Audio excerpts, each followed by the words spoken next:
യഹോവ യാക്കോബിനോട് മനസ്സലിഞ്ഞു, ഇസ്രായേലിനെ വീണ്ടും തെരഞ്ഞെടുത്ത് സ്വദേശത്ത് അവരെ പാർപ്പിക്കും. മനസ്സലിയുന്ന ഒരു ദൈവമുണ്ട്, തിരഞ്ഞെടുക്കുന്ന ഒരു ദൈവമുണ്ട്. അല്പമായി ദൈവത്തിൽ നിന്ന് ഒരുപക്ഷെ നാം അകന്നു പോയാലും, പ്രാർത്ഥനാ കുറവ് സംഭവിച്ചാലും, കർത്താവിൽ നിന്ന് നാം അല്പമായി പിന്തിരിഞ്ഞു പോയാലും നമ്മെ എന്നേക്കും ഉപേക്ഷിച്ച് കളയുന്ന ഒരു ദൈവമല്ല. ഇസ്രായേലിനെ ഉപേക്ഷിച്ച് കളയാത്ത ദൈവം നമ്മയും ഉപേക്ഷിച്ച് കളയത്തില്ല. അവൻ വീണ്ടും അവരോട് മനസ്സലിഞ്ഞു, വീണ്ടും അവരെ തിരഞ്ഞെടുത്തു. അപ്പൊ വീണ്ടും മനസ്സലിയുന്ന ഒരു കർത്താവ്, വീണ്ടും തിരഞ്ഞെടുക്കുന്ന ഒരു കർത്താവ്. ഹല്ലേലൂയ. അവരെ സ്വദേശത്ത് അവരെ പാർപ്പിക്കും. അന്യജാതിക്കാരും അവരോട് യോജിച്ച് യാക്കോബ് ഗ്രഹത്തോട് ചേർന്നുകൊള്ളും. അന്യജാതിക്കാരെന്ന് ഉദ്ദേശിക്കുന്നത് യഹൂദ മതാനുസാരികളായ വ്യക്തികളോടെ ഉണ്ടായിരുന്നു. കൽദയരായിട്ടുള്ള ആൾക്കാർ അവിടെ ഉണ്ടായിരുന്നു. അവരോടും ഈ ഇസ്രായേൽ ഗ്രഹത്തോട് ഒരുമിച്ച് ചേർന്ന് വരുവാനിടയായിത്തീർന്നു. ജാതീയ രാജാവായ കോരശിനെ ദൈവം ഉപയോഗിച്ചതിനെ കുറിച്ച് പ്രിയ ഷാജിബദർ കഴിഞ്ഞ ദിവസങ്ങളൊക്കെ ശുശ്രൂഷിപ്പാനായിട്ടിടയായി തീർന്നല്ലോ. ജാതീയനായിട്ടുള്ള രാജാവായിരുന്നു. എന്നാൽ അവന്റെ വലം കൈക്ക് കർത്താവ് പിടിക്കുകയും ദുർഘടങ്ങളെ നിരപ്പാക്കുകയും താമ്രവാദികളെ തകർത്ത് കളഞ്ഞ് ഇരുമ്പോടാന്തകളെ കണ്ണിച്ചു കളഞ്ഞ് ജനത്തെ പുറത്തു കൊണ്ടുവരുവാൻ കോരശിനെ ദൈവം, ജാതീയനായ മനുഷ്യനെ ദൈവം കരങ്ങളിലെടുത്ത് ഉപയോഗിച്ചു. കോരശ് തന്റെ ജനത്തിന്, പ്രവാസത്തിലിരുന്ന ജനത്തിന്, ബാബയിൽ പ്രവാസത്തിലായിരുന്ന ജനത്തിന് മടങ്ങിപ്പോകുവാനുള്ള അവസരം നൽകി കൊടുക്കുന്നത് നമുക്ക് വിവരത്തിൽ കാണാൻ കഴിയുന്നുണ്ട്. ഈ മടങ്ങിപ്പോകുമ്പോൾ അവർ സ്വാതന്ത്ര്യത്തിലേക്ക് വരുമ്പോൾ കൽദയരായിരുന്ന ആൾക്കാരും യഹൂദ മതാനുസാരികളായിരുന്ന ആൾക്കാരും ഒക്കെ ഈ ഇസ്രായേൽ ജനത്തോട് കൂടി വരുവാനിടയായിത്തീർന്നു. അങ്ങനെ അവർ അവരുടെ സ്ഥലത്തേക്ക് കൊണ്ടുവരുമെന്നാണ് അവിടെ എഴുതപ്പെട്ടിരിക്കുന്നത്. ഇസ്രായേൽ ഗ്രഹം അവരെ യഹോവയുടെ ദേശത്ത് ദാസന്മാരെയും ദാസിമാരായും അടക്കിക്കൊള്ളും. അടക്കിക്കൊള്ളും എന്ന് വെച്ച് കഴിഞ്ഞാൽ അവർക്കൊരു ചാൻസ് കിട്ടിയപ്പോൾ അവരുടെ നെക്കിട്ട് കയറുവാനല്ല എഴുതിയിരിക്കുന്നത്. അവരെ ഭരിക്കുവാൻ, അവരുമായി രമ്യതയിലായി നല്ല ബന്ധത്തിൽ മുന്നോട്ട് പോകുവാൻ അവർ തയ്യാറെടുക്കുന്നതാണ് എഴുതിയിരിക്കുന്നത്. തങ്ങളെ ബദ്ധന്മാരാക്കിയവരെ അവർ ബദ്ധന്മാരാക്കുകയും തങ്ങളെ പീഡിപ്പിച്ചവരെ തിരിച്ചു പീഡിപ്പിക്കുകയും ചെയ്യുമെന്നല്ല എഴുതിയത്. തങ്ങളെ പീഡിപ്പിച്ചവരെ വാഴുകയും ചെയ്യും. ഒരു ഭരണം, നല്ല രീതിയിലുള്ള ഭരണം. പല്ലിന് പകരം പല്ല്, കണ്ണിന് പകരം കണ്ണ് ഞാൻ തിരിച്ചു പകരം ചെയ്യുമെന്നുള്ളൊരു ചിന്തയോടെ അല്ല. ചോദിച്ചവനോട് തിരിച്ചു ചോദിക്കും, അടിച്ചവനോട് തിരിച്ചടിക്കും എന്നൊരു തീരുമാനത്തിലായിരുന്നില്ല അവർ. മടങ്ങി വന്നപ്പോൾ ദൈവം അവരെ പുറപ്പെടുവിച്ച് കൊണ്ടുവന്നപ്പോൾ, അവരുടെ സ്വദേശത്തേക്ക് കൊണ്ടുവന്നപ്പോൾ, പ്രവാസത്തിൽ നിന്ന്, അടിമത്തത്തിൽ നിന്ന് ദൈവം അവരെ വിടുവിച്ചപ്പോൾ മറ്റ് ജാതികളെ കൂടെ സ്നേഹിക്കുവാൻ, കൽദയരായിട്ടുള്ള അല്ലെങ്കിൽ ഭൂതമതാനുസാരികളായിട്ടുള്ള ആളുകളെ കൂടെ അവരോടൊപ്പം ചേർക്കുവാൻ, അവരെ വാഴുവാൻ, അവരെ അടക്കി അവരുമായി രമ്യതയിൽ ജീവിപ്പാനൊക്കെ കർത്താവ് അവർക്ക് കൃപ നൽകി എന്ന് കാണാൻ കഴിയുന്നുണ്ട്. മൂന്നാമത്തെ വാക്യം, യഹോവ നിന്റെ വ്യസനവും നിന്റെ കഷ്ടതയും നീ ചെയ്യേണ്ടി വന്ന നിന്റെ കഠിന ദാസ്യവും നീക്കി നിനക്ക് വിശ്രാമം നൽകുന്ന നാളിൽ. എന്നും നാം അടിമത്തത്തിലായിരിക്കുകയില്ല. പഴയ നിയമത്തിലെ ഒരു ചരിത്ര ഭാഗമാണ് നാം ചിന്തിക്കുന്നെങ്കിലും ആത്മീയ അനുഭവങ്ങളിലേക്കൂടെ നമുക്ക് കടന്നു വരാം. എന്നും നാം അടിമത്തത്തിലായിരിക്കത്തില്ല, എന്നും നാം പ്രതിസന്ധിയിലായിരിക്കത്തില്ല. നമുക്ക് വിശ്രാമം നൽകുന്ന ഒരു സമയമുണ്ട്. എത്ര പേർ വിശ്വസിക്കുന്നുണ്ട്? പരിപൂർണമായ ഒരു വിശ്രമം നമുക്ക് ലഭിക്കും കർത്താവിൽ നമ്മോട് ചേരുമ്പോൾ. ഹല്ലേലൂയ. ഈ കഷ്ടതയും ഈ ബുദ്ധിമുട്ടും കണ്ണുനീരും ഒന്നുമില്ലാത്ത ഒരു ലോകത്തിൽ വിശ്രമിക്കുവാൻ, കർത്താവിനോടുകൂടി ആരാധിപ്പാൻ നമുക്ക് കഴിയും. എന്നാൽ നമ്മൾ ഈ ലോകത്തിലായിരിക്കുമ്പോഴും വിശ്രാമം നൽകുന്ന ഒരു ദൈവമുണ്ട്. അടിമത്തത്തിൽ കൂടെ കടന്നുപോയ പാപത്തിന്റെ, രോഗത്തിന്റെ, ശാപത്തിന്റെ, പൈശാചിക ശക്തികളുടെ അടിമത്തത്തിൽ കൂടെ കടന്നുപോയ കാലഘട്ടത്തെ പൊളിച്ചുകൊണ്ട് വിശ്രാമം നൽകുന്ന ഒരു ദൈവം ഹല്ലേലൂയ ഇന്നും ജീവിക്കുന്നുണ്ടെന്ന് എത്ര പേർ വിശ്വസിക്കുന്നുണ്ട്? ഹല്ലേലൂയ. യേശു കർത്താവിനെ ഹല്ലേലൂയ പിശാച് പരീക്ഷിച്ചതിന് ശേഷം അവിടെ എഴുതിയ പദമുണ്ട്, കുറെ കാലത്തേക്ക് ഹല്ലേലൂയ പിശാച് അവനെ വിട്ടുപോയി. ഹല്ലേലൂയ. ഇനി ഇവിടെ പരീക്ഷയില്ല, ഇനി കുറെ നടക്കുന്ന പരിപാടിയില്ല. ഹല്ലേലൂയ. പിശാചിനെ കുറെ കാലത്തേക്ക് ദൈവദൂതന്മാർ അവനെ വന്ന് ശുശ്രൂഷിച്ചെന്ന് അടുത്ത ലൈനിൽ എഴുതിയിരിക്കുന്നത്. പിശാച് അവനെ വിട്ടുപോയി. ഇനി ശുശ്രൂഷകളുടെ ഒരു കാലഘട്ടമാണ്, ഇനി അത്ഭുതങ്ങളുടെ ഒരു കാലഘട്ടമാണ്, മരിച്ചവർ ഉയർത്തുന്ന കാലഘട്ടമാണ്, കുരുടർ സൗഖ്യമാകുന്ന കാലഘട്ടമാണ്, ബദ്ധന്മാർ വിടുവിക്കപ്പെടുന്ന കാലഘട്ടമാണ്. പിശാചിന്റെ ഒരു ഇൻവോൾവ്മെന്റും ഇല്ലാത്ത ഒരു സ്വസ്ഥതയുള്ള കാലഘട്ടത്തിലേക്ക് കർത്താവിനെ ദൈവം കൊണ്ടുവന്നു. ദൂതന്മാർ അവനെ ശുശ്രൂഷിച്ചു. അങ്ങനെ ഒരു കാലം കർത്താവിനുണ്ടായിരുന്നു എന്ന് നമുക്ക് കാണാൻ കഴിയുന്നുണ്ട്. അതേപോലെ വിശ്വസിക്കുന്ന നമുക്കും, നമ്മൾ വിശ്വസിക്കുന്നെങ്കിൽ ഹല്ലേലൂയ പൈശാചിക അടിമത്തത്തിൽ നിന്ന്, പോരുകളിൽ നിന്ന് നമ്മെ വിടുവിച്ച് വിശ്രാമം നൽകുന്ന ഒരു കാലം നമുക്കുമുണ്ട്. എത്ര പേർ വിശ്വസിക്കുന്നുണ്ട്? അങ്ങനെ കാലം ആഗ്രഹിക്കുന്നവർ എത്ര പേരുണ്ട്? ഹല്ലേലൂയ. പ്രതിസന്ധികളില്ലാത്ത, ഭാരങ്ങളില്ലാത്ത, ബുദ്ധിമുട്ടുകളില്ലാത്ത, പോരുകളില്ലാത്ത, പിശാച് കുറെ കാലത്തേക്ക് മാറി നിൽക്കുന്ന, ദൈവദൂതന്മാരുടെ ഇടപെടൽ മാത്രമുള്ള, അത്ഭുതങ്ങളുടെ, അടയാളങ്ങളുടെ, വീര്യപ്രവൃത്തികളുടെ വിശ്രമങ്ങളുടെ സമയം മാത്രമായിരിക്കുന്ന ദൈവം വിശ്രാമം നൽകുന്ന ഒരു സമയം. ദൈവമാണ് വിശ്രാമം നൽകുന്നെങ്കിൽ, ദൈവമാണ് റെസ്റ്റ് നൽകുന്നെങ്കിൽ, ആ റെസ്റ്റിനെ ചോദ്യം ചെയ്യുവാൻ ഒരു ശക്തിക്കും കഴിയത്തില്ല. എത്ര പേർ വിശ്വസിക്കുന്നുണ്ട്? ഈ ജനത്തിന് ദൈവം അവരുടെ അടിമത്തത്തിൽ നിന്ന് ഒരു വിശ്രാമം നൽകി. അവരെ ഭരിച്ചിരുന്ന ബാബേൽ രാജാവായ ബെൽഷസ്സറിന്റെ അടിമത്തത്തിൽ നിന്ന് ബെൽഷസ്സറിനെ നശിപ്പിച്ചു കളഞ്ഞ്, തകർത്ത് കളഞ്ഞ് ദൈവം അവർക്കൊരു വിശ്രാമം നൽകുകയാണ്. നിനക്ക് വിശ്രാമം നൽകുന്ന നാളിൽ നീ ബാബേൽ രാജാവിനെ കുറിച്ച് ഈ പാട്ട് ചൊല്ലും. ജയം നൽകുന്ന സമയങ്ങളിലൊക്കെ ദൈവത്തിനെ സ്തുതിച്ചുകൊണ്ട്, ആർത്തുകൊണ്ട് ഇസ്രായേൽ ജനം പാട്ടുപാടി ആരാധിച്ചിട്ടുണ്ട്. ഒരു സന്ദർഭം നിങ്ങൾക്ക് അറിയാം, നമ്മൾ എപ്പോഴും പറയുന്നതാണ് അല്ലേ? ഹല്ലേലൂയ ഫറവോനെയും ഹല്ലേലൂയ കുതിരയെയും കുതിരപ്പുറത്തിരുന്നവനെയും ഈയൽ പോലെ വെള്ളത്തിൽ താഴ്ത്തുന്ന ഹല്ലേലൂയ ദൈവത്തെ കണ്ടപ്പോൾ അതുവരെ ആരാധിക്കാതിരുന്ന മിര്യാം കയ്യിൽ തപ്പെടുത്ത് ഹല്ലേലൂയ കാഴ്ച കണ്ടുകൊണ്ട് ആരാധിക്കുവാൻ തുടങ്ങി. വിടുതൽ ദൈവം നൽകി കഴിയുമ്പോൾ, അത്ഭുതം ദൈവം നൽകി കഴിയുമ്പോൾ ആരാധിക്കുന്ന ഒരു ജനത്തെ നമുക്ക് കാണാൻ കഴിയുന്നുണ്ട്.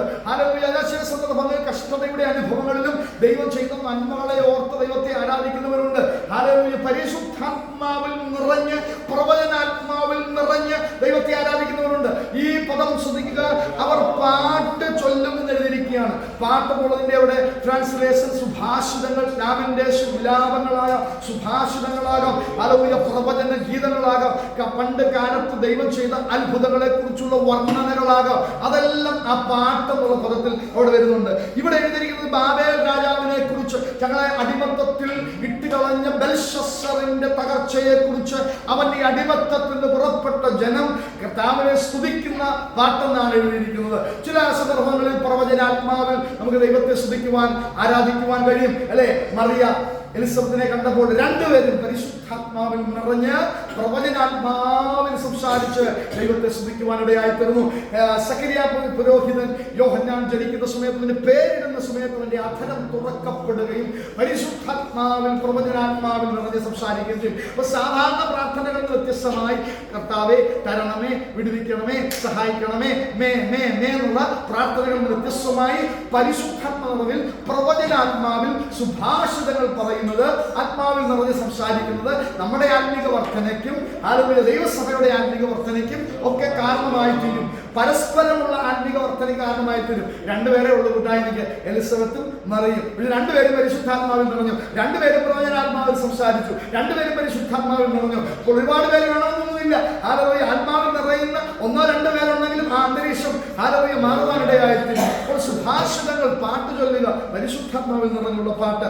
ഒന്ന് രണ്ട് പാട്ടുകൾ മാത്രം ഒന്ന് തൊട്ട് ആ ഭാഗം ഇടാനായിട്ട് ഞാൻ ആഗ്രഹിക്കുന്നു. പഴയ നിയമത്തിൽ ഒരു മനുഷ്യൻ പാട്ട് പാടുന്നത് കാണാൻ കഴിയും, സുഭാഷിതങ്ങൾ ചൊല്ലുന്നത് കാണാൻ കഴിയും. ഈ മനുഷ്യൻ സത്യത്തിൽ പാട്ട് പാടാൻ വേണ്ടി പോയതല്ല, പ്രവചിക്കാൻ വേണ്ടി പോയതല്ല, ശവിക്കാൻ വേണ്ടി പോയതാ. ഒന്ന് പറയാമോ? ശവിക്കാൻ വേണ്ടി പോയത് ആരാണ്? കുഞ്ഞുങ്ങളെന്ന് പറയാമോ? ആരുടെയോ ഒരു ഉപദേശം, ബൈബിൾ ശരിയാണല്ലോ, ഞാൻ ഇങ്ങനെ മെസ്സേജ് പോകാതെ നിങ്ങളോട് ചോദിക്കാം. ആരുടെയോ ഒരു ഉപദേശം കേട്ട്, ആരോ ദ്രവ്യാഗ്രഹം കൊടുക്കാന്ന് പറഞ്ഞ്, ആരോ പണം കൊടുക്കാന്ന് പറഞ്ഞ് ഒരു മനുഷ്യൻ ഒരു ജനത്തെ ശപിക്കുവാനായി പോയി. ആരാണ് പണം കൊടുക്കാന്ന് പറഞ്ഞത്? ആരാണ് ജപിക്കാൻ പോയത്? നിങ്ങൾ പറയാമോ? നിങ്ങൾ അറിയില്ല. ബാലാക്കിന്റെ ഉപദേശം കേട്ട് ബിലെയാം പ്രവാചകൻ ആ ജനത്തെ ശപിക്കുവാൻ പോയി. ഈ മനുഷ്യൻ കുന്നുകൾ മാറിയൊക്കെ ശപിക്കാൻ ശ്രമിക്കുന്നുണ്ടെങ്കിലും തന്റെ അധരങ്ങളിൽ ശാപവാക്കല്ല വരുന്നത്. ഹല്ലേലൂയ. നമുക്ക് 23-ാം സംഖ്യാപുസ്തകം 23-ാം അധ്യായത്തിന്റെ 5-ാം വാക്യം ശ്രദ്ധിക്കുമ്പോൾ അവിടെ ഈ ശപിക്കാൻ പോയി നിന്ന മനുഷ്യന്റെ അധരത്തിൽ ദൈവം ഒരു വചനം കൊടുക്കുന്നു എന്ന് എഴുതിയിരിക്കുന്നു. ഹല്ലേലൂയ. ജനത്തെ ശപിക്കണമെന്നാണ് എന്റെ ആഗ്രഹം അല്ലെ? ഇസ്രായേൽ ജനത്തെ ശപിക്കണമെന്നാണ് എന്റെ ആഗ്രഹം. ബാലാക്കിനോട് ചട്ടമൊക്കെ കെട്ടിയിട്ടാണ് ആൾ പോകുന്നത്. പക്ഷെ 5-ാം വാക്യത്തിലേക്ക് വരുമ്പോൾ, 23-ന്റെ 5-ാം വാക്യത്തിലേക്ക് വരുമ്പോൾ അവന് ദൈവം അവന്റെ നാവിൽ ഒരു വചനം കൊടുക്കുകയാണ്. ഹല്ലേലൂയ. ഒരു പരിശുദ്ധാത്മ പ്രഖ്യാപനം ഹല്ലേലൂയ കൊടുക്കുകയാണ്. 7-ാം വാക്യം എന്ന് വെച്ചാൽ അപ്പോൾ അവൻ സുഭാഷിതം ചൊല്ലി തുടങ്ങിയത്, ബാലാക്ക് എന്നെ അരാമിൽ നിന്നും മോവാബ് രാജാവ് ഹൂർ പർവ്വതങ്ങളിൽ നിന്നും വരുത്തി. എന്തിനു വരുത്തി? ചെന്ന് യാക്കോബിനെ ശപിക്കുക. ഈ പുള്ളിയുടെ ഉദ്ദേശം എന്താ? വരവിന്റെ ഉദ്ദേശം എന്താ? ഈ പുള്ളിയെ വിളിച്ചു വരുത്തിയതിന്റെ ഉദ്ദേശം എന്താ? ഇസ്രായേൽ ജനത്തെ, യാക്കോബ് ഗ്രഹത്തെ ശപിക്കുക എന്നുള്ളതാണ്. ഇസ്രായേലിനെ പ്രാകുക എന്ന് പറയുന്നത്. 8-ാമത്തെ വാക്യം, ദൈവം ശപിക്കാത്തവനെ ഞാൻ എങ്ങനെ ശപിക്കും? ശപിക്കാനായി വന്നു നിന്ന മനുഷ്യനാ, ശപിക്കാനായി ക്രമീകരണം ഒതുക്കി വന്ന മനുഷ്യന്. പക്ഷെ 5-ാം വാക്യത്തിൽ അവന്റെ അധരങ്ങളെ ദൈവാത്മാവ് ഏറ്റെടുത്തു, അവന്റെ വായിൽ ദൈവം വചനം കൊടുത്തു. അപ്പോൾ 8-ാം വാക്യത്തിൽ അവൻ ആത്മാവിൽ നിറഞ്ഞ് സുഭാഷിതം പറയുകയാണ്, പ്രവചനാത്മാവിൽ നിറഞ്ഞ് പറയുകയാണ്, ദൈവം ശപിക്കാത്തവനെ ഞാൻ എങ്ങനെ ശപിക്കും? യഹോവ പ്രാകാത്തവനെ ഞാൻ എങ്ങനെ പ്രാകും? ഇന്ന് രാത്രി അതൊന്ന് വിശ്വസിച്ചൊന്ന് ഏറ്റെടുത്ത്. ഹല്ലേലൂയ. ദൈവം നിന്നെ അനുഗ്രഹിക്കുവാൻ ആഗ്രഹിക്കുന്നെങ്കിൽ, ദൈവം നിന്നെ മാനിക്കുവാൻ ആഗ്രഹിക്കുന്നെങ്കിൽ, ഏതെല്ലാം ശക്തികൾ, ഏതെല്ലാം പ്രവാചകന്മാർ, ഏതെല്ലാം അന്ധകാര ശക്തികൾ എവിടെ നിന്ന് പ്രഖ്യാപിച്ചാലും, എവിടെ നിന്ന് അധരം തുറന്നാലും നിന്നെ ശമിക്കുവാൻ കഴിയത്തില്ല. കാരണം യഹോവ ശമിക്കാത്തവരെ ആർക്കും ശമിക്കുവാൻ കഴിയത്തില്ല. യഹോവ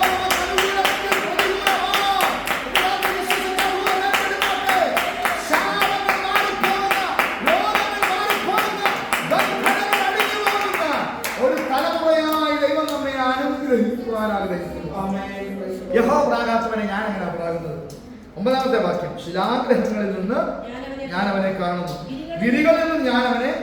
ഈ പുള്ളി പ്രാകാൻ വന്നതാണ്, ഈ പുള്ളി ശപിക്കാൻ വന്നതാണ്. പക്ഷെ ഈ പുള്ളിയുടെ വാക്കൊക്കെ മാറിപ്പോയി, വചനമൊക്കെ മാറിപ്പോയി. അനുഗ്രഹത്തിന്റെ വാക്ക് കയറി വരികയാണ്. അനുഗ്രഹത്തിന്റെ വാക്ക് കയറി വന്നിട്ട് പുള്ളി പറയാണ്, ദൈവം അനുഗ്രഹിക്കാത്തവൻ, ദൈവം ശപിക്കാത്തവനെ ഞാൻ എങ്ങനെ ശപിക്കും? ദൈവം പ്രാകാത്തവനെ ഞാൻ എങ്ങനെ പ്രാകും? ബാലാക്ക് ഞെട്ടിപ്പോയി കാണും. ഹാലലുയ. ശപിക്കാൻ വന്നവന്റെ വായിൽ പരിശുദ്ധാത്മ നിറവിലുള്ള അനുഗ്രഹ പദങ്ങൾ വരുന്നു. ഗിരികളിൽ നിന്ന് ഞാൻ അവനെ ദർശിക്കുന്നു. അടുത്ത പദം ശ്രദ്ധിക്കുക, ഇതാ തനിച്ചു പാർക്കുന്ന ജനം, ജാതികളുടെ കൂട്ടത്തിൽ എണ്ണപ്പെടാത്ത വിശേഷമായ ഒരു ജാതിയാ. ഇതിനെ ഞാൻ എങ്ങനെ ശപിക്കുവാൻ? ദൈവം അനുഗ്രഹിച്ച ജാതികളുടെ കൂട്ടത്തിൽ എണ്ണപ്പെടാത്ത തനിച്ചു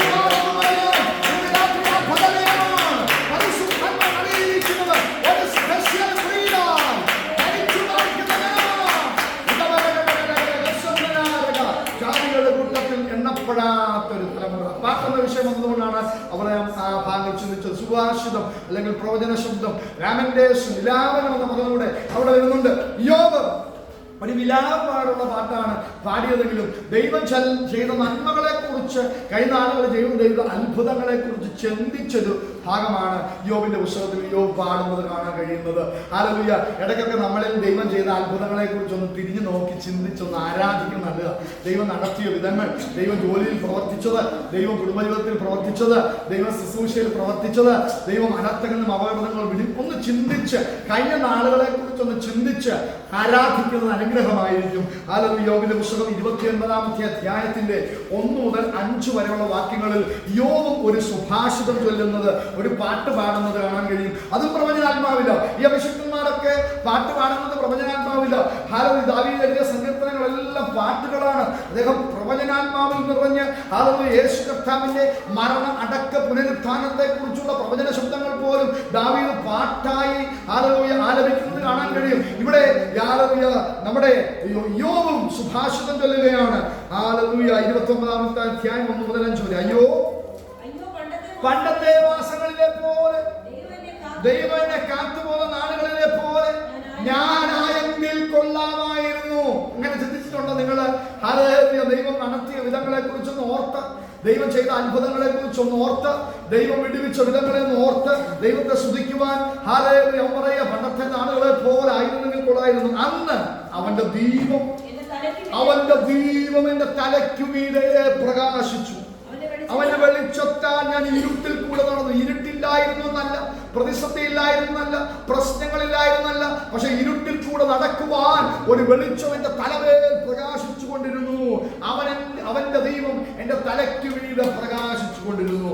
അവന്റെ വെളിച്ചത്താൽ ഞാൻ ഇരുട്ടിൽ. അടുത്ത വാക്യം ശ്രദ്ധിക്കുക, എന്റെ കൂടാരത്തിന് ദൈവത്തിന്റെ സഖ്യത ഉണ്ടായിരിക്കുകയും സർവശക്തൻ എന്നോടുകൂടെ വസിക്കുകയും. നോക്കണമേ, ഒരു മനുഷ്യന്റെ ജീവിതത്തിലെ ഏറ്റവും ലക്കി ആയിട്ടുള്ള മനുഷ്യൻ, അല്ലെങ്കിൽ ഏറ്റവും ഹല്ലേലൂയ ഭാഗ്യമുള്ള മനുഷ്യൻ എന്ന് പറയുന്നത് ഹല്ലേലൂയ കോടികൾ അവന്റെ ഹല്ലേലൂയ ബാങ്കിൽ ബാലൻസ് ഉള്ളതല്ല, അവന് വലിയ വീടോ ഭവനങ്ങളോ കാറുകളോ സമ്പത്തോ നന്മകളോ ഉള്ളതല്ല. ഹല്ലേലൂയ യോബിനെല്ലാം നഷ്ടമായി. പക്ഷെ യോബ് കഴിഞ്ഞ നാളുകളെ കുറിച്ച് ചിന്തിച്ചിട്ട് അവൻ പറയുകയാണ്, ഒരു കാര്യത്തിൽ ഞാൻ അഭിമാനിക്കുന്നു, ഒരു കാര്യത്തിൽ ഞാൻ ദൈവത്തെ സ്തുതിക്കുന്നു. യഹോവയുടെ സഖ്യത, ദൈവത്തിന്റെ സഖ്യത എന്നോടൊപ്പം ഉണ്ടായിരുന്നു. സർവശക്തൻ എന്നോട് കൂടെ വസിച്ചു. അതാ ഒരു മനുഷ്യന്റെ ജീവിതത്തിലെ ഏറ്റവും വലിയ ഭാഗ്യം. ദൈവ സാന്നിധ്യം അനുഭവിച്ച ദൈവം നിന്നോട് കൂടെ വസിക്കുക. അബ്രഹാമിന്റെ കൂടാരത്തിൽ ദൈവം വസിച്ചു, യാക്കോബിന്റെ കൂടെ ദൈവം വസിച്ചു, ഇസ്ഹാക്കിന്റെ കൂടെ ദൈവം വസിച്ചു. ദൈവം കൂടെ വസിക്കുക. ഹല്ലേലൂയ. അവന്റെ സഖ്യത ഹല്ലേലൂയ എനിക്കുണ്ടായിരുന്നു. അവൻ എന്നോട് കൂടെ വസിച്ചു. ഇനി മൂന്നാമത്തെ അനുഗ്രഹം, എന്റെ മക്കൾ എന്റെ ചുറ്റും ഇരിക്കുകയും കണ്ടോ. ഹല്ലേലൂയ. ഒലിവ് തൈകൾ പോലെ ഹല്ലേലൂയ നമ്മുടെ കുഞ്ഞുങ്ങൾ നമ്മുടെ മേശയ്ക്ക് ചുറ്റും ഇരുന്ന് ഹല്ലേലൂയ സന്തോഷിച്ച് ഒരുമിച്ച് ഭക്ഷണം കഴിച്ച് അതിന്റെ നടുവിൽ ദൈവത്തിന്റെ സഖ്യതയും ഹല്ലേലൂയ ദൈവ സാന്നിധ്യം അനുഭവിക്കുന്ന ഹല്ലേലൂയ ഒരു കുടുംബം ഈ ലോകത്തിലെ ഏറ്റവും വലിയ ഭാഗ്യമുള്ള കുടുംബമാണ്. എത്ര വിശ്വസിക്കുന്നുണ്ട്? എൻ്റെ കുഞ്ഞുങ്ങളോട് ചേർന്ന് ഞാനും എൻ്റെ കുടുംബവും ഞങ്ങൾ യഹോവയെ സേവിക്കുമെന്ന് യോശുവ പറഞ്ഞതുപോലെ ഹല്ലേലൂയ മേശയ്ക്ക് ചുറ്റും കുഞ്ഞുങ്ങൾ ഇരുന്ന് ഒരുമിച്ച് ഭക്ഷണം കഴിച്ച് ഒലിവ് തൈകൾ പോലെ നമ്മുടെ കുഞ്ഞുങ്ങളായി ഹല്ലേലൂയ ദൈവത്തോട് സഖ്യതയിലായി ഹല്ലേലൂയ അവനോടുകൂടെ വസിക്കുന്ന ആ പണ്ടത്തെ നാൾ. കാരണം യോബ് അത് പറയുന്ന കാര്യം അറിയാമോ? താനിപ്പോൾ ഒരു ഓട്ടിൻ കഷ്ണം എടുത്ത് ശരീരമെല്ലാം ചൊറിഞ്ഞ് കുഞ്ഞുങ്ങളെ കണ്ടും കാണാൻ പറ്റുന്നില്ല, കുഞ്ഞുങ്ങളെല്ലാം മക്കളെല്ലാം മരിച്ചുപോയി അല്ലേ, ഭാര്യ തള്ളി പറയുന്നു, ശരീരമെല്ലാം ഓട്ട് കഷ്ണം കൊണ്ട് ഹല്ലേലൂയ പോറിക്കൊണ്ടിരിക്കുന്ന ഒരു സമയമാണ്. അപ്പോഴാണ് അദ്ദേഹം കഴിഞ്ഞ കാലങ്ങളെ കുറിച്ച് ഓർക്കുന്നത്. ദൈവം വിടുവിച്ച ദൈവത്തിന്റെ സഖ്യതയുടെ ദൈവത്തിന്റെ സാന്നിധ്യത്തിന്റെ കാലങ്ങൾ, മക്കളോടൊപ്പം ഒരുമിച്ച് ദൈവത്തെ ആരാധിച്ചിരുന്ന കാലങ്ങൾ. ആ ശുഭകാലത്തെ പോലെ ഞാൻ ആയെങ്കിൽ കൊള്ളാമായിരുന്നു. ഹല്ലേലൂയ. പാട്ട് അല്ലെങ്കിൽ സുഭാഷിതം എന്ന് പറഞ്ഞ ഭാഗം വന്നപ്പോഴാണ് നമ്മൾ ചിന്തിച്ചത്. ഹല്ലേലൂയ. നമ്മുടെ പ്രാർത്ഥനകൾക്കൊക്കെ ഒരു മാറ്റം വരണം. ഹല്ലേലൂയ. വ്യക്തിപരമായ നമ്മുടെ ആവശ്യങ്ങൾ, സഭയായിട്ടുള്ള നമ്മുടെ ആവശ്യങ്ങൾ, ജോലിയുടെ ആവശ്യങ്ങൾ, വിസയുടെ ആവശ്യങ്ങൾ, സാമ്പത്തികമായ ആവശ്യങ്ങൾ, ഇത് മാത്രം പ്രാർത്ഥിക്കണമെന്ന് പറയുന്നില്ല. ഹല്ലേലൂയ. ഇത് മാത്രം പ്രാർത്ഥിക്കാതെ ഹല്ലേലൂയ ദൈവ സാന്നിധ്യത്തെ കുറിച്ചൊരു ബോധ്യം നമ്മുടെ അകത്തുണ്ടായിരിക്കണം. ദൈവത്തോടുള്ള സഖ്യത നമുക്കുണ്ടായിരിക്കണം. ഹല്ലേലൂയ. മാത്രമല്ല പ്രവചനാത്മാവിൽ നിറഞ്ഞ് പ്രാർത്ഥിക്കാൻ ശ്രമിക്കണം. നമ്മുടെ പ്രാർത്ഥനകളൊക്കെ പ്രവചനാത്മാവിലാകാൻ ശ്രമിക്കണം. ഹല്ലേലൂയ. ദൈവത്തിന്റെ പരിശുദ്ധാത്മാവിൽ നിറഞ്ഞ് പ്രാർത്ഥിക്കാനായി ശ്രമിക്കണം. അതുകൊണ്ടാണ് അപ്പോസ്തലനായ പൗലോസ് പറയുന്നത്, ഞാൻ ബുദ്ധി കൊണ്ട് പാടും, ഞാൻ ആത്മാവ് കൊണ്ടും പാടും. ബുദ്ധി കൊണ്ട് എനിക്ക് പ്രാർത്ഥിക്കാൻ പറ്റും, അതുപോലെ ഞാൻ ആത്മാവ് കൊണ്ടും പാടും, ആത്മാവ് കൊണ്ട് പ്രാർത്ഥിക്കാൻ പറ്റും, പരിശുദ്ധാത്മാവിൽ നിറഞ്ഞ് പ്രാർത്ഥിക്കാൻ പറ്റും. അപ്പോൾ പരിശുദ്ധാത്മാവ് നിറഞ്ഞ് പ്രാർത്ഥിക്കുമ്പോൾ എന്താ സംഭവിക്കുന്നത് അറിയാമോ? ഹല്ലേലൂയ. ദൈവത്തിന്റെ പരിശുദ്ധാത്മാവിൽ നമ്മിൽ നിറഞ്ഞിട്ട് ദൈവത്തിന്റെ ആത്മാവ് നമ്മിൽ കൂടെ സംസാരിക്കും. ഹല്ലേലൂയ. നമുക്ക് ആവശ്യമുള്ളത് ഹല്ലേലൂയ എന്താണെന്ന് ആത്മാവുമായിട്ടുള്ള ബന്ധത്തിലായി ആത്മാവ് ദൈവത്തിന്റെ ആഴങ്ങളെ അറിയുന്ന എന്നാണ് ദൈവത്തിന്റെ വചനം പറയുന്നത്. മനുഷ്യന്റെ ആത്മാവ് മനുഷ്യനിൽ, അങ്ങനെ ഒരു വാക്യം മനുഷ്യന്റെ വാക്യം മനുഷ്യനിൽ ഉള്ളതറിയും, മനുഷ്യന്റെ ആത്മാവ് മനുഷ്യനിൽ ഉള്ളതറിയുന്നു. ഹല്ലേലൂയ. ദൈവത്തിന്റെ ആത്മാവ് ദൈവത്തിന്റെ ആഴങ്ങളെ അറിയുന്നു. ഹല്ലേലൂയ. അപ്പോൾ ദൈവത്തിന്റെ ആഴങ്ങളെ അറിഞ്ഞ് ദൈവത്തിന്റെ ആത്മാവിന് മാത്രമേ ഹല്ലേലൂയ ആഴങ്ങളിൽ നിന്ന് നമ്മിൽ കൂടെ പ്രാർത്ഥിക്കാൻ കഴിയത്തുള്ളൂ. ഹല്ലേലൂയ. അങ്ങനെ പരിശുദ്ധാത്മാവിൽ നിറഞ്ഞുള്ള പ്രാർത്ഥന ദൈവസഭയ്ക്ക് ആവശ്യമാണ്. ഹല്ലേലൂയ. ആ ഭാഗത്ത് താഴോട്ട് നമുക്ക് വരാം. ബാബേൽ രാജാവിനെ കുറിച്ച് ഈ പാട്ടിലെല്ലാം പീഡിപ്പിക്കുന്നവൻ പീഡിപ്പിക്കുന്നവൻ ബാബേൽ രാജാവായ ബെൽഷസ്സർ, അദ്ദേഹത്തിന്റെ മരണത്തോടുള്ള ബന്ധത്തിലാണ് ഈ ഭാഗങ്ങൾ രചിക്കപ്പെട്ടിരിക്കുന്നത്. ഹല്ലേലൂയ. യെശയ്യാ പ്രവാചകന് ഹല്ലേലൂയ വെളിപ്പെട്ട ദൈവിക ദൂതുകളാണ് ഇതൊക്കെ. ഹല്ലേലൂയ. ബെൽഷസ്സർ മരിച്ചപ്പോൾ ഹല്ലേലൂയ അവിടെ എഴുതിയിരിക്കുകയാണ്, പീഡിപ്പിക്കുന്നവൻ എങ്ങനെ ഇല്ലാതായി. പീഡിപ്പിക്കുന്നുള്ള പദം അവിടെ ഉദ്ദേശിക്കുന്നത് പണ്ട് കാലത്ത് അവർ കൊടുത്തിരുന്ന ടാക്സിനെ കുറിച്ചാണ്. വലിയ നികുതി അവരുടെ മേൽ, സാധാരണ ജനത്തിന്റെ മേൽ അദ്ദേഹം ചുമത്തി വളരെ ബുദ്ധിമുട്ട് അവർക്കുണ്ടാക്കി. ആ വലിയ നികുതി തീരുവ കൊടുത്ത് ആ ജനം ബുദ്ധിമുട്ടിപ്പിച്ചു. അതാണ് അവരെ പീഡിപ്പിച്ചെന്ന് അവിടെ എഴുതിയിരിക്കുന്നത്. പീഡിപ്പിക്കുകയും വായിച്ചോട്ടെ, പെട്ടെന്ന് വായിച്ചോളൂ. സ്വർണ്ണ നഗരം എന്നുള്ള ഒരു പദം കൊണ്ടിരിക്കുന്നു. സ്വർണ്ണ നഗരം. സ്വർണ്ണ നഗരം എന്ന് പറയാൻ കാരണം ബാബേൽ രാജാവ് ഒരു സ്വർണ്ണ ദണ്ഡ് തന്റെ കയ്യിൽ ഒരു ചെങ്കോൽ പിടിച്ചിരുന്നു. ആ ചെങ്കോലിലായിരുന്നു അധികാരം. അദ്ദേഹത്തിന്റെ മോതിരത്തിൽ അദ്ദേഹത്തിന്റെ സ്വർണ്ണ ചെങ്കോലിൽ അധികാരം ഉണ്ടായിരുന്നു. അതുകൊണ്ടാണ് സ്വർണ്ണ നഗരം എന്ന് എഴുതിയിരിക്കുന്നത്. സ്വർണ്ണ നഗരം എങ്ങനെ മുടിഞ്ഞുപോയി. യഹോവ ദുഷ്ടന്മാരുടെ വടിയും ഏത് സ്വർണ്ണ ചെങ്കോലുകളും ഒടിച്ചു കളയുന്ന ഒരു ദൈവമുണ്ട്. വിശ്വസിക്കുന്നു? ഹല്ലേലൂയ. ദുഷ്ടന്മാരുടെ ചെങ്കോൽ നീതിമാന്മാരുടെ അവകാശത്തിന്മേൽ, ബാക്കി നിങ്ങൾ പറ, ദുഷ്ടന്മാരുടെ ചെങ്കോൽ നീതിമാന്മാരുടെ അവകാശത്തിന്മേൽ ഇരിക്കയില്ല. അവൻ ഒടിച്ചു കളയുന്ന ദൈവമാണ്. തന്റെ ജനത്തെ ഹല്ലേലൂയ പീഡനയിൽ കൂടെ കടത്തിക്കൊണ്ടുപോയ ബെൽശസ്സർ രാജാവിന്റെ സ്വർണ്ണ ചെങ്കോലിനെ ഒടിച്ചു കളയുന്ന ഒരു സർവശക്തനായ ദൈവം ഇന്ന് രാത്രി ജീവിക്കുന്നുണ്ട്.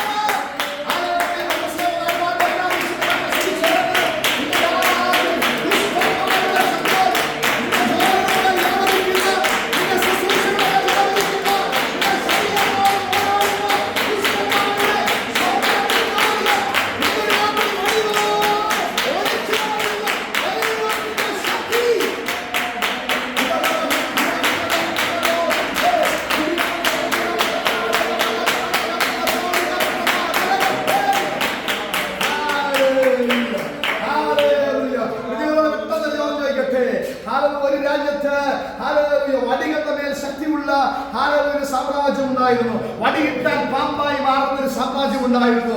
എന്നാൽ ആ പാമ്പിനെല്ലാം വിഴുകിക്കളഞ്ഞ, ആ വടികളെല്ലാം വിഴുകിക്കളഞ്ഞ, ആ ആഭിചാരങ്ങളെല്ലാം വിഴുകിക്കളഞ്ഞ മറ്റൊരു വടിയിട്ട് അതിനെ മറ്റൊരു പാമ്പാക്കി മാറ്റി ആ പാമ്പിൻ ശക്തികളെ വിഴുകിക്കളഞ്ഞ ഒരു ദൈവമുണ്ട്. അരുക്കുള, പെട്ടെന്ന് പറഞ്ഞു, അരുക്കുള മോശയിൽ കൂടെ ആ ദൈവമാണ് നമ്മുടെ ദൈവം. വിശ്വസിക്കാമോ? അന്യായ ബന്ധനങ്ങളെ വിഴുകിക്കളയുന്ന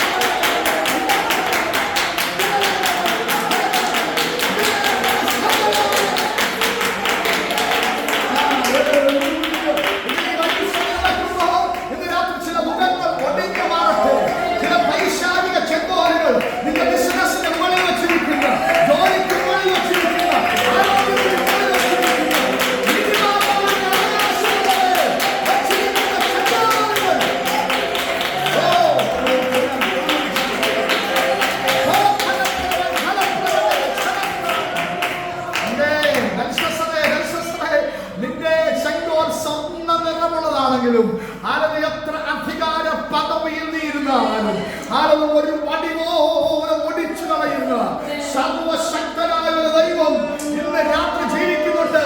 ദൈവസഭയ്ക്ക് വിരോധമായി, കുടുംബങ്ങൾക്ക് വിരോധമായി, വാഗ്ദത്തങ്ങൾക്ക് വിരോധമായി, അവകാശങ്ങൾക്ക് വിരോധമായി ചലിക്കുന്ന ശക്തികളെ ഒടിച്ചു കളയുന്ന, മുഖക്കൈകളെ ഒടിക്കുന്ന ഒരു ദൈവം.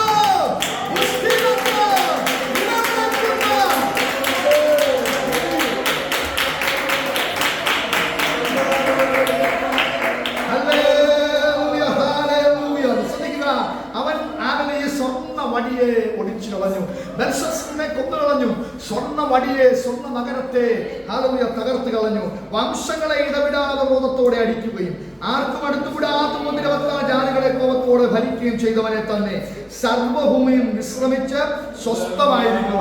ഈ മനുഷ്യൻ ഹല്ലേലൂയ ആ സാമ്രാജ്യത്തെ ഏറ്റവും വലിയ രാജാവായി സകലത്തെയും ഒതുക്കി ഭരിച്ചിരുന്ന ആ സാമ്രാജ്യ ശക്തിയെ ബെൽശസ്സറിനെ ദൈവം തകർത്ത് കളഞ്ഞ് ഒരു വിശ്രാമം കൊടുത്തു. അതാണ് ഇവിടെ ദൈവം സർവഭൂമിയും വിശ്രമിച്ച് സ്വസ്ഥമായിരിക്കുന്നു. ഈ 14-ാം അധ്യായത്തിന്റെ പ്രത്യേകത ഉണ്ട്. ആർക്കെങ്കിലും പറയാമോ? ഈ 14-ാം അധ്യായത്തിന്റെ പ്രത്യേകത ഉണ്ട്, ആർക്കെങ്കിലും പറയാമോ?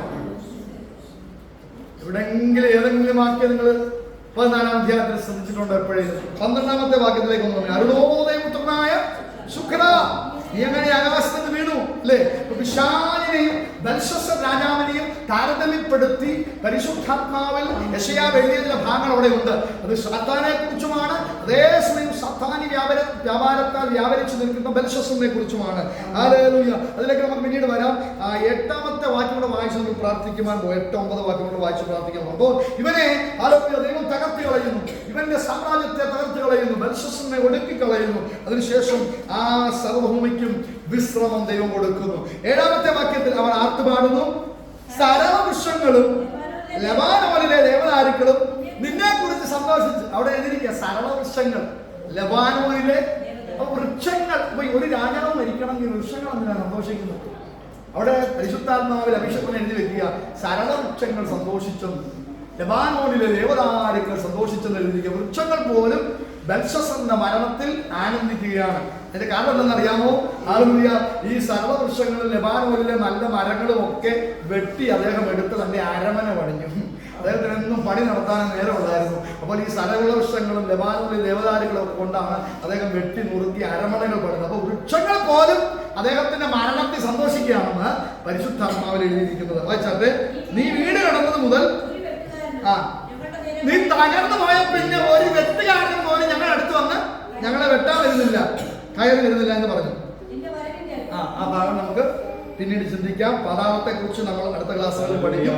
പാതാളത്തെ കുറിച്ചുള്ള കാര്യങ്ങൾ നമ്മൾ പഠിച്ചിട്ടുണ്ട്, അത് അടുത്ത ദിവസം നമ്മൾ പഠിക്കും. നിന്റെ വരവെങ്കിൽ നിന്നെ എതിരേൽപ്പാൻ താഴെ പാതാളം നിന്റെ നിമിത്തം ഇളകിയിരിക്കും. പാതാളം എന്നുള്ള പദത്തിന് ഹെയ്റ്റ്സ് അല്ലെങ്കിൽ ഷിയോൾ എന്നുള്ള പദമാണ് ഉപയോഗിച്ചിരിക്കുന്നത്, അല്ലെ?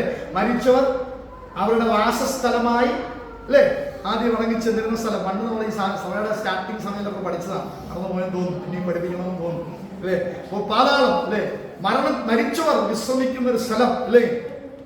ആ സ്ഥലത്തേക്ക് അവൻ ഇറങ്ങിപ്പോവുകയായിരുന്നു. ഹെയ്റ്റ്സ് അല്ലെങ്കിൽ ഷിയോൾ എന്ന പദമാണ് അവിടെ ഉപയോഗിച്ചിരിക്കുന്നത്. അപ്പോൾ പാതാളം. അപ്പൊ നിന്റെ വരവെങ്കിൽ, അപ്പോ ഈ ബെൽഷസ്സർ മരിച്ച് അടക്കപ്പെട്ട് പാതാളത്തിൽ ചെന്നപ്പോൾ അവന്റെ വരവെങ്കിൽ അവനെ എതിരേൽപ്പാൻ പാതാളം ഇളയുന്നു. അത്ര വലിയ മനുഷ്യനായിരുന്നു, ഭൂമിയിൽ അത്ര പണി ചെയ്യുന്ന മനുഷ്യനായിരുന്നു ബെൽഷസ്സർ. അപ്പോൾ ഹെയ്റ്റ്സ് വരെ, പാതാളം വരെ, ഷിയോളിൽ അവനെ കണ്ട് ഇളകി എന്ന് ഇവിടെ കാണാൻ കഴിയും. ഇതൊക്കെ നോക്കിക്കേ, ഈ മനുഷ്യൻ ബെൽഷസ്സർ മരിച്ച് അടക്കപ്പെട്ട് പാതാളത്തിൽ പോയി അവിടെ നടന്ന കാര്യങ്ങൾ അതാണ് വായിക്കുന്നത്, അത് നമ്മൾ പിന്നീട് പഠിക്കും, സമയമില്ലാത്തതുകൊണ്ട്. അവിടെ നടന്ന കാര്യങ്ങൾ വരെ പരിശുദ്ധാത്മാവിൽ കണ്ട് പ്രവചിച്ച് ഒരാൾ എഴുതി വെച്ചിരിക്കുക. ശരിയാവും. അപ്പോസ്തലൻ പൗലോസ് അവൻ യേശു കർത്താവിന്റെ ഭൂമിയുടെ അതോ ഭാഗങ്ങളിലേക്ക് ഇറങ്ങി എന്ന് വന്നാൽ അവൻ കയറി എന്നും വരികയില്ല. അവൻ ഭൂമിയുടെ അതോ ഭാഗങ്ങളിലേക്ക് ഇറങ്ങിപ്പോയി ബദ്ധന്മാരെ ഷിയോളിൽ നിന്ന് പിടിച്ചെടുത്ത്, പഴയ നിയമ അഭിഷക്തന്മാരെ ഷിയോളിൽ നിന്ന് പിടിച്ച് അവൻ ഉയരത്തിലേക്ക് കയറി പിതാവിന്റെ വലതു ഭാഗത്തിരിക്കും. നമ്മൾ പഠിച്ചിട്ടുള്ളതാണ്. അതുകൊണ്ടാണ് മറിയയോട് കർത്താവ് പറയുന്നത്, എന്നെ നീ തുടരുത്, ഞാൻ ഈ പഴയ നിയമ അഭിഷക്തന്മാരുമായി സ്വർഗത്തിലേക്ക് പോയിട്ടില്ല, ഞാൻ തിരികെ വരുന്ന സമയമുണ്ട്. സ്വർഗത്തിൽ കർത്താവിന്റെ ഒരു രഹസ്യ പോക്കുണ്ടായിരുന്നു, പരസ്യമായി ഗലീല പുരുഷന്മാരെ നിങ്ങൾ ആകാശത്തിലേക്ക് നോക്കി നിൽക്കുന്നെന്ന് പറഞ്ഞ് ചോദിച്ചുകൊണ്ടൊരു പരസ്യമായൊരു സ്വർഗത്തിലേക്ക് ഒരു പോക്കുണ്ടായിരുന്നു. അതിനു മുമ്പ് മറിയെ കാണുമ്പോൾ പറയുന്നുണ്ട്, ഞാൻ എൻ്റെ പിതാവിന്റെ അടുത്തേക്ക് പോയിട്ടില്ല, എന്നെ സ്പർശിക്കരുതെന്ന് പറയുന്ന ഒരു ഭാഗം നമുക്ക് കാണാൻ കഴിയും. കാരണം ഈ പഴയ നിയമ വിശുദ്ധന്മാരുമായി ഷിയോളിൽ നിന്ന് കർത്താവ് ആദ്യം ഉയരത്തിലേക്ക് പോകുന്ന ഒരു രഹസ്യ ഗമനം കർത്താവിനുണ്ടായിരുന്നു. അതുകൊണ്ടാണ് കർത്താവ് മറിയോട് അങ്ങനെ പറഞ്ഞത്. അപ്പോൾ ഷിയോൾ മരിച്ചവരെ വാസം ചെയ്യുന്ന സ്ഥലമാണ്. ഷിയോൾ പാതാളം വരെ ഈ മനുഷ്യനെ കണ്ടപ്പോൾ ഇളകി. എന്തുകൊണ്ട് ഇളകി? താഴെ ഭാഗങ്ങൾ കൊടുക്കുന്നുണ്ട്. അവന്റെ വരവിൽ ഇളകി ഷിയോൾ വരെ ഞെട്ടിപ്പോകുന്ന രീതിയിലായിരുന്നു ഈ മനുഷ്യന്റെ ഭൂമിയിലെ ഭരണമെന്ന് പരിശുദ്ധാത്മാവിൽ യെശയ്യാവ് എഴുതി വെച്ചിരിക്കുകയാണ്. ഹാലലൂയ. കണ്ണുകൾ അടച്ചാട്ടെ, ദൈവങ്ങളിലേക്ക് നമുക്ക് സമർപ്പിച്ച് പ്രാർത്ഥിക്കാം. പാതാളത്തെ കുറിച്ച് വിശദമായി നാം പഠിക്കും വരും ദിവസങ്ങളിൽ. പാതാളത്തെ കുറിച്ച് പഠിക്കുമ്പോഴാണ് നമുക്ക് ഈ ലോകത്ത് നല്ലതായിട്ട് ജീവിക്കുവാൻ ഒരു ചിന്ത അകത്ത് കയറുന്നത്. അവിടെ ഒരു പദം ഞാൻ വായിച്ചപ്പോൾ കണ്ടത്, നിന്റെ കീഴെ പുഴുക്കളെ വിരിച്ചിരിക്കുന്നു, കൃമികൾ നിനക്ക് പുതപ്പായിരിക്കും.